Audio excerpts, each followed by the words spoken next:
Earth sign, Capricorn, Taurus, and Virgo. Kumusta po kayo guys? Okay, so Earth sign, maraming salamat po sa walang sawang pagsubaybay sa ating mga reading. And kung kayo ay bago pa lang sa ating channel, mag-subscribe na po kayo guys and i-click mo na rin yung ating notification bell para lagi po kayo guys updated sa ating mga bagong upload.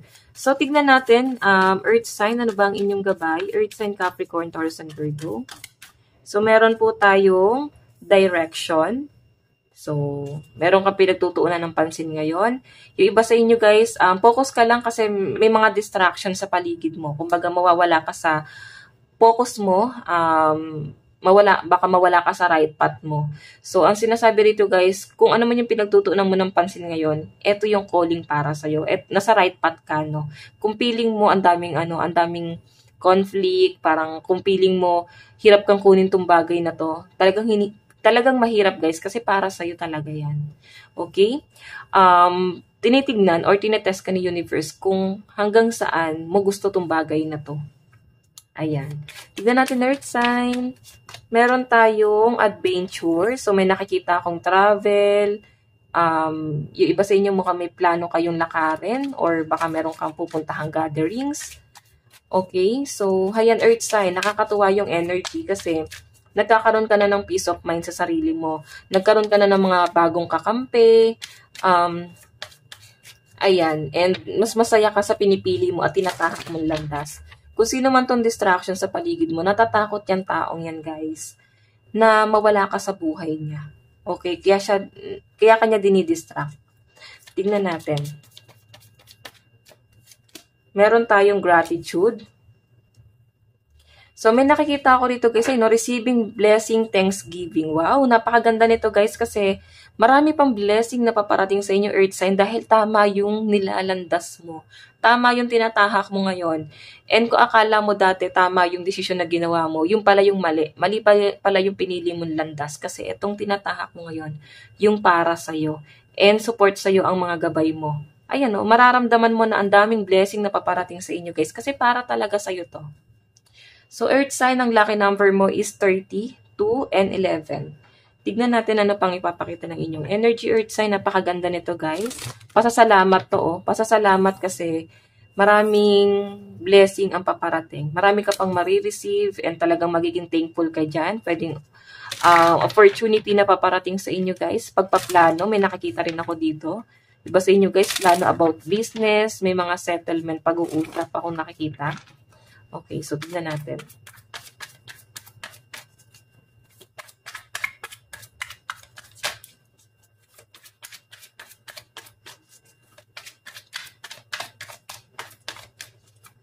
Okay. So, meron tayong alliance. Ayan, magkakaroon ka daw ng mga bagong kakampi ngayon. Dati kasi parang feeling ko wala kang nasandalan o isang tao lang ang sinandalan mo. Hindi ka nag-explore. Yung mga taong tinalikuran mo dati na akala mo sila yung mga kaaway, sila pala yung talagang kakampi mo dito, Earth sign. Ngayon, nagiging okay. Nagkakaroon ng kapatawaran at settlement. Meron tayong endowment. Ayan, natututo ka na rin tumanggi. Tumanggi sa tulong ng iba. I think, yung iba sa inyo ayaw mong tumanggap ng tulong ng iba kasi gusto mo pinaghihirapan mo. Okay, so eternal love. Maganda yung nakikita ko guys pagdating sa relationship mo. Parang nakikita ka ng person mo na ikaw na yung makakasama niya habang buhay. Okay? Ikaw na yung makakasama niya hanggang sa pagtanda niya, guys. So, siguro Earth sign, ayaw na rin niyang tumanggap ng pera sa'yo o humingi-hingi kasi nakikita niya yung mga paghihirap mo dito or kung nakakatulong ka sa kanya, Earth sign. Okay? Kasi gusto niya, guys, tulungan ka talaga. Alliance, pagdating sa love life, no? Or pwedeng mga bagong connection, bagong friendship, or pwedeng magulang mo to na pwede mong, alam mo yon, pwede mong maging kakampi lalo na sa business. Okay? Tingnan natin guys, pagdating sa inyong love life, Earth sign. Sa love life naman po ni Earth sign.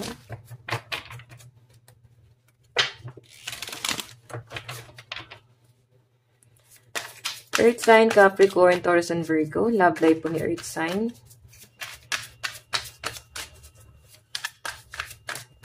Meron tayong Four of Swords.